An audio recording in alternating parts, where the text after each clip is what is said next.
الحمدللہ رب العالمین والصلاة والسلام علی رسولہ الکریم اما بعد فاعوذ باللہ من الشیطان الرجیم بسم اللہ الرحمن الرحیم یاسین والقرآن الحکیم انک لمن المرسلین علی صراط مستقیم صدق اللہ العظیم اللہم صلی علی محمد وعلی آل محمد كما صليت على إبراهيم وعلى آل إبراهيم إنك حميد مجيد اللهم بارك على محمد وعلى آل محمد كما باركت على إبراهيم وعلى آل إبراهيم إنك حميد مجيد ربي زدني علما ربي زدني علما ربي زدني علما ربي اشرح لي صدري ويسر لي أمري واحلل عقدة من لساني يفقهوا قولي 30ویں پارے کی تکمیل کے بعد انشاءاللہ آج سے ہم سورہ یاسین ترجمہ اور مختصر تفسیر کے ساتھ اس کا آغاز کریں گے۔ اللہ تعالیٰ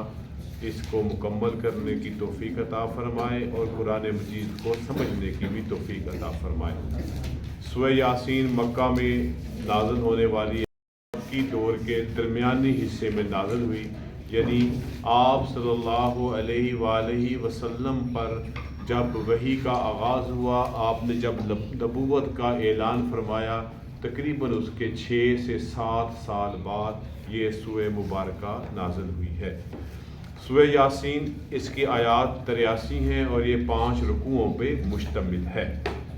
سورہ یاسین کو قرآن مجید کا دل فرمایا۔ اسی طرح اس سورہ مبارکہ کی فضیلت جو احادیث فضائل میں بیان ہوئی ہے کہ ایک مرتبہ سورہ یاسین کی تلاوت کرنے سے 10 قرآن مجید پڑھنے کا ثواب ملتا ہے۔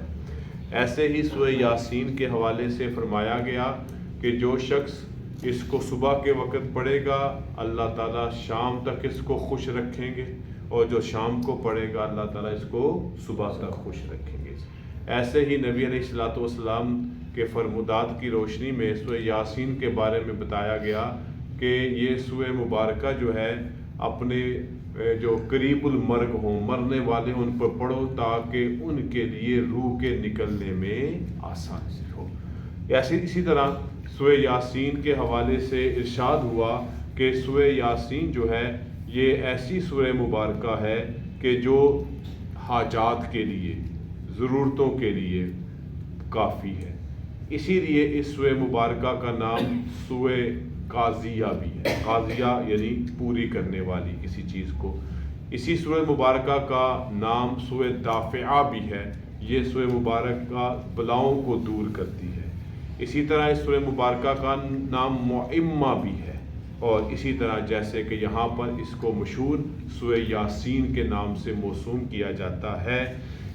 حضرت علامہ ابن سیرین رحمۃ اللہ علیہ جو خوابوں کی تعبیر کے امام اور ماہر ہیں، وہ فرماتے ہیں جو شخص سورہ یاسین کو خواب میں تلاوت کرتا ہوئے دیکھے، اس کی تعبیر یہ ہے کہ اللہ تعالیٰ اس کے دین کو مضبوط فرمائیں گے، اس کے دین کو مضبوط فرمائیں گے۔ یاسین حروف مقطعات میں سے ہے۔ قرآن مجید کے وہ حروف جن کو ہم توڑ توڑ کے پڑھتے ہیں، مقطعات توڑ توڑ کے پڑھنے والے حروف، جیسے الف لام میم، الف لام را، ہا میم، اور انہی میں سے ایک کیا ہے؟ سورہ یاسین۔ اور اس کو ہم یس نہیں پڑھتے، کیا پڑھتے ہیں؟ یاسین، دونوں کو مختلف۔ اگلی بات، ان حروف مقطعات کے معنی کے بارے میں یہ بات پہلے بھی عرض کی جا چکی ہے۔ یہ اللہ کے کتاب قرآن مجید کی رازوں میں سے ایک راز ہے، اور اس کو اللہ اور اللہ کے رسول بہتر جانتے ہیں۔ پھر بھی 2 باتیں عرض کر دوں۔ بعض لوگوں کا خیال ہے، یہ کوئی پکی بات نہیں، اللہ بہتر جانے، کہ یاسین نبی علیہ الصلوۃ والسلام کی صفت مبارکہ ہے، اور بعض لوگوں کا خیال ہے کہ یہ اللہ تعالیٰ کے ناموں میں سے ایک نام ہے۔ بہرحال ہمارا اعتقاد اور ایمان یہ ہونا چاہیے کہ یہ ان کے بارے میں اللہ اور اللہ کے رسول ہی بہتر جانتے ہیں۔ نبی کریم صلی اللہ علیہ وآلہ وسلم قرآن مجید کی تلاوت فرما رہے تھے۔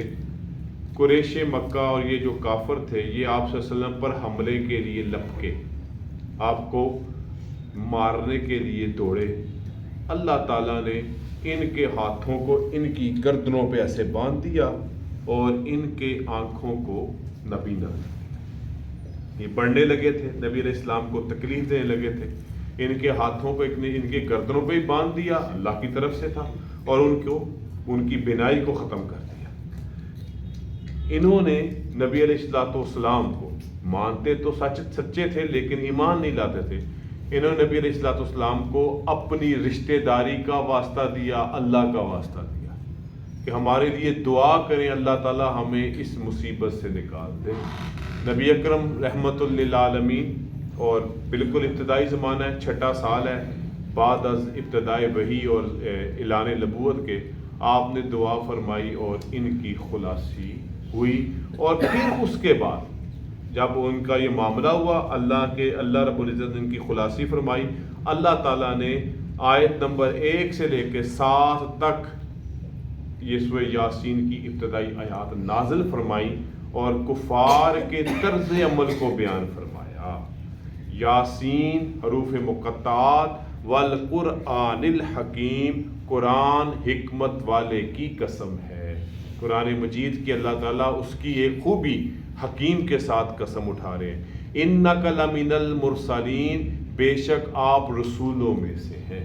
اللہ تعالیٰ نے حضرت آدم علیہ السلام سے جو انبیاء اور مرسلین کا جو سلسلہ شروع کیا، وہ امام الانبیاء خاتم النبیین سرکار دو عالم صلی اللہ علیہ وسلم پر اختتام پذیر ہوا۔ آپ اللہ فرما رہے اِنَّكَ لَمِنَ الْمُرْسَلِينَ، بے شک آپ رسولوں میں سے ہیں، عَلَىٰ صِرَاطٍ مستقیم، اور سیدھے چیز کو ڈانپا ہوا ہے۔ یہ قرآن مجید اس کی طرف سے نازل کیا گیا ہے۔ لِتُنذِرَ قَوْمًا مَّا أُنذِرَ آبَاؤُهُمْ، ڈاٹا نہیں ڈرائے گے، مراد کیا؟ کفار مکہ۔ اور یہ اشارہ ہے اس بات کی طرف کہ ان کی طرف کئی سو سالوں سے اللہ تعالیٰ نے کوئی پیغمبر نہیں بھیجا تھا، اور اللہ رب العزت یہی فرما رہے ہیں کہ اے اللہ کے پیغمبر، آپ اللہ کے رسولوں میں سے ہیں، آپ صراط مستقیم پر ہیں، اور آپ پر غالب رحمت والا قرآن اتارا ہوا ہے۔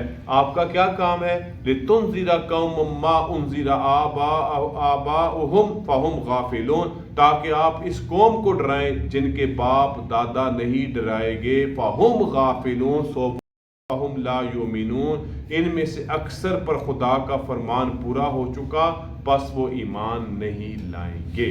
یہ آج کی آخری آیت، اس میں اس بات کی طرف اشارہ ہے۔ ان میں سے دیکھیں بعض لوگ، اللہ تعالیٰ نے بہت سو کو ہدایت دی نبی علیہ السلام کے ذریعے سے، لیکن ان کے بڑے بڑے جو سردار ابو جہل، ابو لہب، عتبہ، شیبہ جیسے جو لوگ تھے، اللہ نے ان کی ہٹ درمی کی وجہ سے، ان کی دشمنی کی وجہ سے، ان کے اناد کی وجہ سے، اور ان کی اکڑ کی وجہ سے، کہ جو ہدایت کو قبول نہیں کرتے، نبی اکرم صلی اللہ علیہ وسلم کا احترام نہیں کرتے، نبی علیہ السلام کی تعظیم نہیں کرتے، نبی علیہ السلام کو اللہ کا رسول نہیں مانتے، اللہ نے ان کے دلوں پر مہر لگا دی، جیسے سورہ بقرہ میں فرمایا ختم اللہ علی قلوبہم، اللہ نے ان کے دلوں پر مہر لگا دی۔ اب یہاں پر بھی اللہ یہ فرما رہے ہیں لَقَدْ حَقَّ الْقَوْلُ عَلَىٰ أَكْثَرِهِمْ فَهُمْ لَا يُؤْمِنُونَ، ان میں سے اکثر پر خدا کا فرمان پورا ہو چکا، پس وہ ایمان نہیں لائیں گے۔ اس کا مطلب یہ سمجھیں کہ اللہ تعالیٰ جانتے تھے، اللہ کے علم میں تھا کہ ان کی ہٹ درمی، اناد، دشمنی، ضد اور تکبر اور حسد اس درجے کا پہنچ چکا ہے، اب ان کی قسمت میں ایمان لانا نہیں ہے۔ یعنی اللہ نے ان کو پابند نہیں کیا کہ یہ ایمان نہیں لائیں گے، یا اللہ نے ان پہ کوئی جبر نہیں کیا کہ یہ ایمان نہیں لائیں گے، بلکہ اللہ ان کی حسرتوں کو جانتے ہوئے، ان کی عادتوں کو جانتے ہوئے، اور ان کے ٹیڑھے پن اور کجروی کو جانتے ہوئے، یہ اللہ کے علم میں، اللہ علیم و خبیر ہے، اللہ تعالیٰ ہر چیز سے باخبر اور ہر چیز کے عالم ہے۔ ان جیسا علم کسی کا نہیں، ان جیسی خبر کسی کی نہیں، ان جیسا حکیم کوئی نہیں۔ تو اللہ فرما رہے ہیں کہ ان کے بارے میں اللہ کا یہ فیصلہ ہے کہ اب یہ ایمان نہیں لائیں گے۔ اور یہاں تک یہ بات اللہ نے سمجھائی نبی علیہ السلام کو بھی کہ آپ نے ان کے لیے دعا کی، ہم نے آپ کی دعا کو قبول کر کے ان کے پر آنے والا وہ جو تکلیف تھی، ان کو جو ہے ہم نے اندھا کر دیا، اور ان کے ہاتھوں کو ان کی گردنوں پہ باندھ دیا، آپ جتنا مرضی ان کے بارے میں رحم دل ہو جائیں، یہ ایسے بدبخت ہیں یہ آپ پر ایمان نہیں لائیں گے۔ وآخر دعوانا الحمدللہ رب العالمین والصلاة والسلام علی رسولہ الکریم۔ ربنا آتنا فی الدنیا حسنۃ وفی الآخرۃ حسنۃ وقنا عذاب النار۔ ربنا لا تزغ قلوبنا بعد إذ هديتنا وهب لنا من لدنک رحمۃ انک انت الوہاب۔ یا رب العالمین، ہر قسم کے صغیرہ کبیرہ چھوٹے بڑے گناہوں کو معاف فرما، ہر قسم کی غلطیوں کوتاہیوں سے درگزر فرما۔ جتنے مسلمان بیمار ہیں سب کو شفا عطا فرما، جو فوت ہو چکے ہیں ان کی بخشش و مغفرت فرما۔ یا اللہ جو زندہ ہیں ہر عذاب سے، ہر مصیبت سے، ہر تنگی سے، ہر مشکل سے حفاظت فرما۔ ربنا تقبل منا انک انت السمیع العلیم وتب علینا انک انت التواب الرحیم۔ وصلی اللہ تعالی علی خیر خلقہ محمد و آلہ وصحبہ۔